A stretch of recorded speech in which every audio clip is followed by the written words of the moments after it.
Hai semuanya, ketemu lagi bareng Mihu di sini. Oh ya, kali ini Mihu akan membawakan alur cerita Donghua yang berjudul Battle Through the Heaven. Mihu mengingatkan sekali lagi ya bahwa konten ini full spoiler. Tanpa lama-lama lagi, yuk langsung aja kita masuk ke isi ceritanya.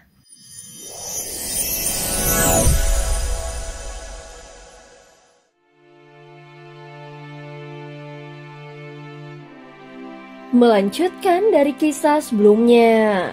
Sebelumnya setelah Xiao Yueli memanggil Wang Cai pun bergegas mencari lokasi ruang Dewa Kekacauan dan menuntun mereka. Ini adalah suatu tempat misterius di Kampan Laut Utara. Waktu kecil aku pernah beberapa kali datang ke sini bersama kakek Tianzang. Ada seorang wanita yang sering berbicara sendiri, tetapi aku tidak pernah mengerti apa yang dia katakan.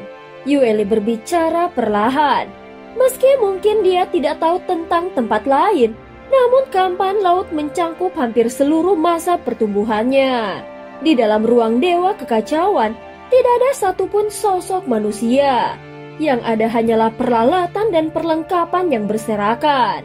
Sebagian besar barang itu telah melalui waktu yang sangat panjang, tetapi tetap tidak membusuk dan mereka adalah benda-benda abadi.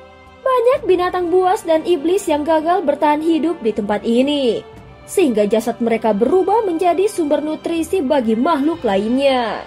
Ada banyak makhluk buas di sini yang tumbuh kuat dengan cara memakan mayat-mayat tersebut. Saat mereka memandang ke sekitar, beragam jenis binatang buas sudah berkumpul. Begitu Xiaoyan dan kelompoknya memasuki tempat ini, semua makhluk itu langsung menatap kapal dewa kuno. Saat keheningan mencekam, tiba-tiba beberapa binatang buas yang paling berani menyerbu ke depan. Namun Wang Cai bergegas melompat keluar. Penampilannya yang sebelumnya tampak imut kini berubah menjadi wujud anjing berkepala 3 yang mengaum dengan keras hingga menggetarkan langit dan bumi. Beberapa makhluk buas tidak sanggup menahan tekanan darah keturunan yang dimilikinya sehingga mereka berhamburan ketakutan dan tidak berani mendekat. Dia datang lagi. Pada saat ini suara lembut terdengar dari kedalaman ruang Dewa Kekacauan. Di dunia sensi, ruang Dewa Kekacauan ini juga dikenal sebagai makam kekacauan. Sementara itu di dalam Istana Agung Guput terdapat sebuah tahta besar dan di atasnya duduk seorang wanita yang mengenakan pakaian kulit ketat berwarna ungu gelap. Dengan mata berwarna ungu yang menatap ke arah kapal dewa kuno. Hal ini menyebabkan tatapannya bertemu dengan Xiaoyan dan seolah-olah tatapannya dapat menembus ruang yang hampa. Bahkan kekuatan lapisan kapal dewa kuno sama sekali tidak mempengaruhinya. Setelah menyadarinya, Xiaoyan segera melangkah maju dan berkata, "Ratu Sukong, aku Xiaoyan." Meski sudah bertahun-tahun berlalu, Xiaoyan masih cukup mengingat wajah Ratu Sukong. "Kau memang menjadi lebih kuat, tetapi masih jauh dari sebelumnya," ucap Ratu Sukong sambil menyapu lututnya dan menatap Xiaoyan dengan sinis. "Aku ingin meminta bantuanmu," Xiaoyan berkata tanpa membuang waktu dan langsung mengungkapkan maksud kedatangannya. "Silahkan bicara," jawab Ratu Sukong dengan tegas. Tatapan sinis di matanya bukanlah karena penghinaan, melainkan semacam kewibawaan yang telah tertanam di dalam jiwanya sejak zaman dahulu. Saat pertama kali Xiaoyan datang ke tempat ini, dia sudah pernah mencoba menyerang Xiaoyan. Namun Xiaoyan dan rekan-rekannya berhasil selamat. "Aku ingin mencari warisan yang ditinggalkan oleh seorang klan Yuan Shen yang bernama Zuo Guheng," Xiaoyan berkata dengan serius saat menatap sang ratu. Zuo Guheng? Nama itu sedikit familiar. Sepertinya dia pernah meninggalkan sesuatu di istana itu. Sang ratu tampak berpikir. Kemudian Ratu Sukong berdiri sehingga terlihat tubuhnya yang tinggi dan ramping.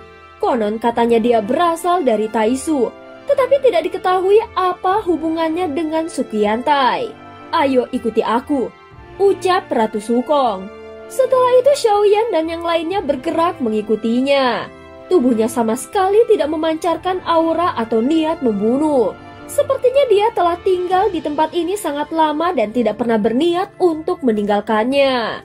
Dan sepertinya juga dia tidak punya hubungan apapun dengan Taisu. Bisa hidup tenang di dalam kehampaan laut seperti ini jelas bukan tanpa alasan. Dia sudah eksis sejak era yang mulia dan mungkin usianya tidak jauh berbeda dengan Sukiantai.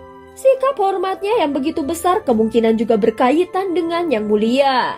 Kemudian ruang di dalam makam kekacauan ini memang sangat luas dan tidak terbayangkan. Ini adalah sebuah ruang yang terpisah dari kekosongan dan berdiri sendiri.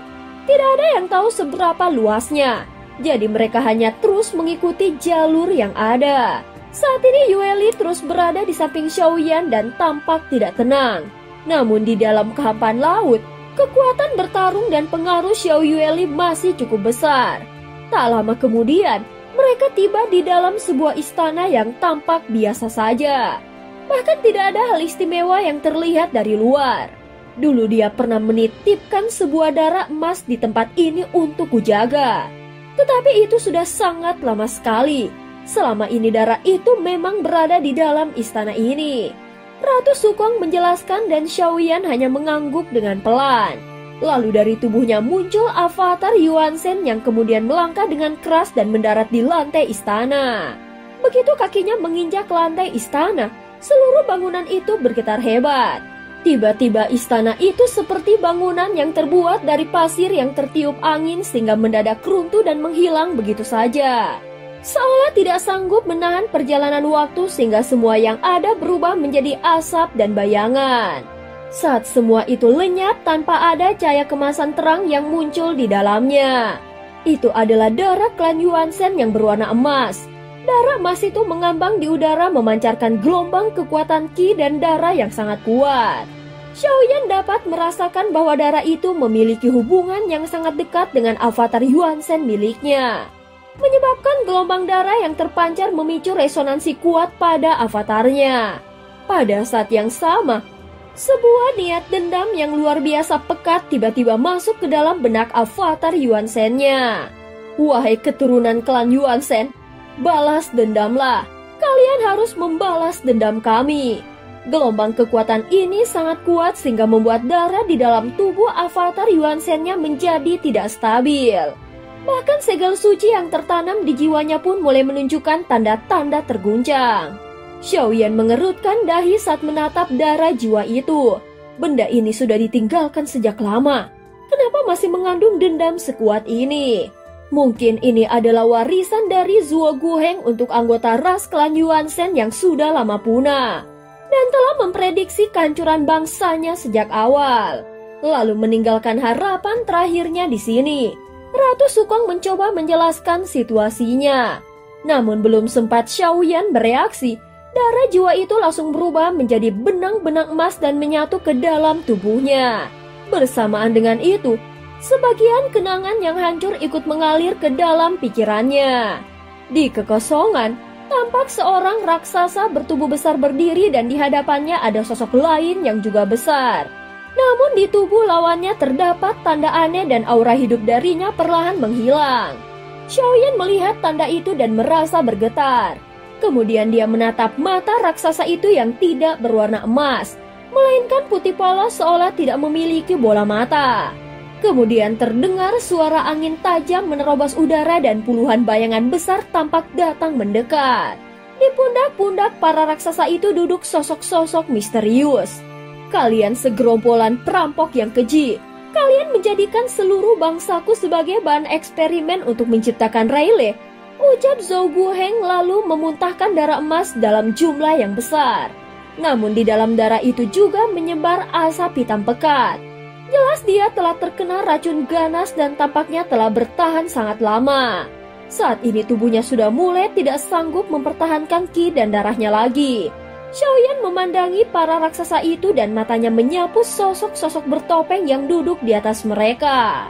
Setiap orang memakai topeng sehingga sulit untuk mengetahui siapa mereka sebenarnya. Namun pola pada topeng-topeng itu sama sekali belum pernah dilihat oleh Xiaoyan. Dan penampilan mereka mengingatkannya pada kelompok sang pemusnah. Aku tahu siapa kalian. Semua ini adalah ulah kalian. Kalianlah yang menghancurkan klan kami. Klan Yuan Shen. Aku Zuo Guheng bersumpah selagi aku masih hidup, aku tidak akan membiarkan kalian hidup tenang. Sejak dulu Xiaoyan ingin tahu alasan sebenarnya dibalik kehancuran klan Yuan Shen. Kekuatan apa yang mampu menghancurkan salah satu klan terkuat di 9 dunia yang sempat berjaya di puncak kejayaannya?